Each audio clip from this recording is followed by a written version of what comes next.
Voltamos com o programa Contraponto.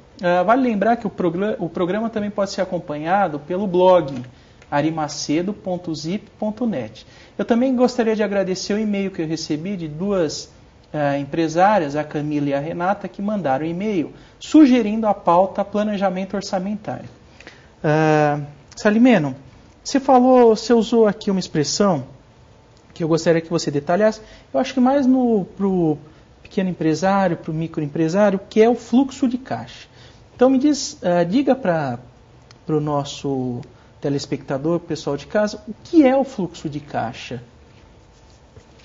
O fluxo de caixa, basicamente, vamos explicar de uma forma bastante simples. Até assim... Didático. Eu chego para os alunos e falo o seguinte, ó, acho até bacana falar assim. O fluxo de caixa é isso daqui, ó. É isto. O que é isso daqui, ó? Então, vamos explicar melhor o que é isso daqui. Por exemplo... Mais didático do que isso não existe. Ele é o controle de dinheiro, tá? São as entradas e saídas e quanto sobra em caixa, tá?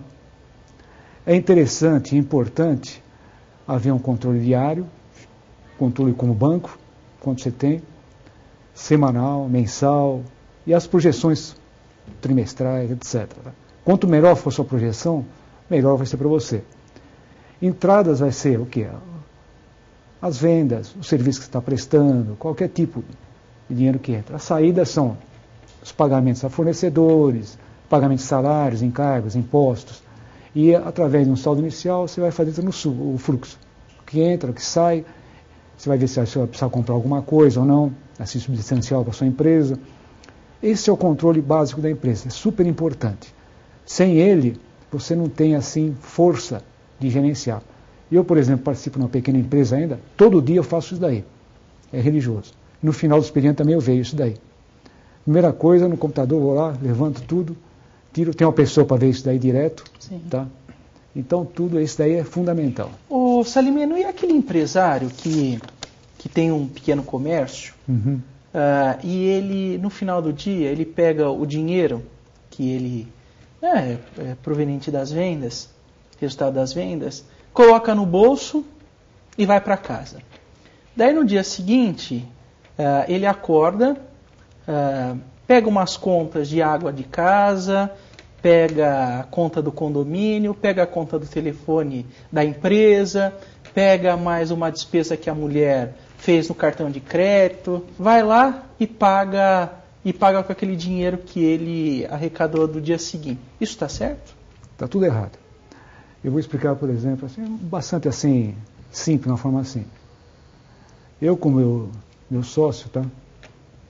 Ele casou com uma pessoa muito rica, uma senhora rica, né? Ele costumava fazer isso. Eu falei, primeiro passo, acaba com isso daí. Vai ter que acabar com isso daí. Senão, não vou ficar aqui. Minha participação é pequena. Vamos acabar com tudo isso. O que ele fazia? Misturava tudo, dinheiro da empresa com dinheiro da... Misturava tudo. Pegava carros da empresa, deixava na casa dele, faltava condução da empresa, carro, etc. Falei, não, dinheiro da empresa é da empresa. Prolabore seu é seu. No final do mês você tem o seu prolabore e olha lá, é só isso. Mas para acostumar isso daí foi difícil, mas depois acertamos. Aí acabou, porque havia muita distorção e muita coisa muito mal feita, tá? E havia até alguns desvios indevidos nesse fator aí.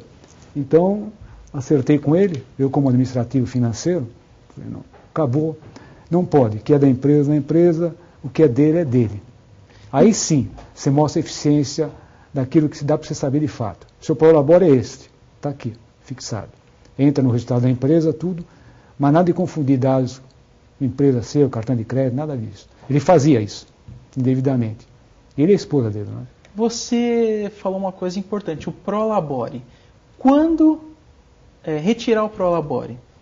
Quando eu pago o funcionário, eu retiro o meu prolabore, ou tem um outro período para eu retirar? O ideal é fazer tudo junto, tá? Fixar o salário, por exemplo, recebe dia 5, ou dia 1, dia 10 do mês, de preferência sempre pensando na empresa.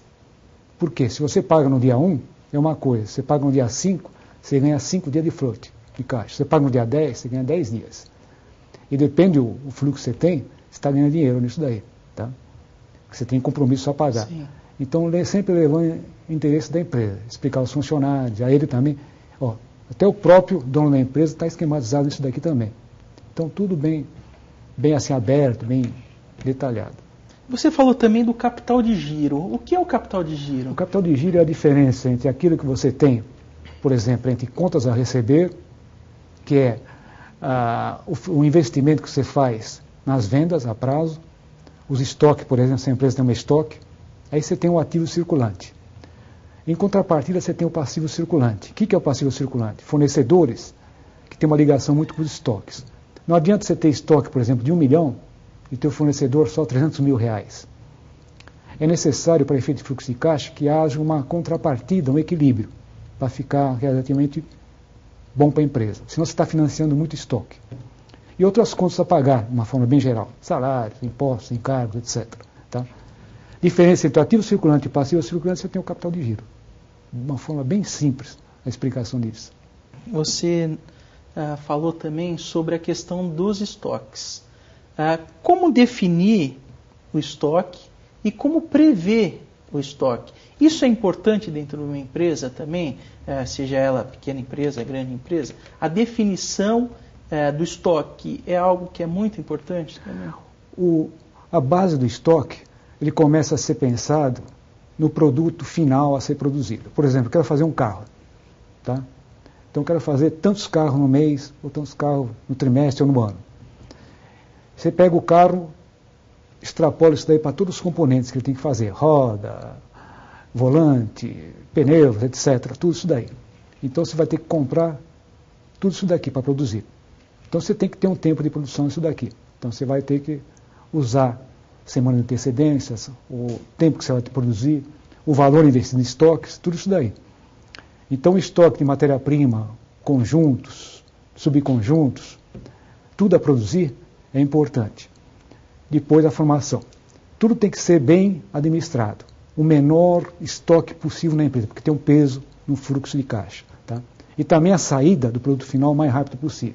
Hoje existem técnicas bastante avançadas que ajudam você a administrar. Há uns 6 anos atrás, por exemplo, tive na Mercedes.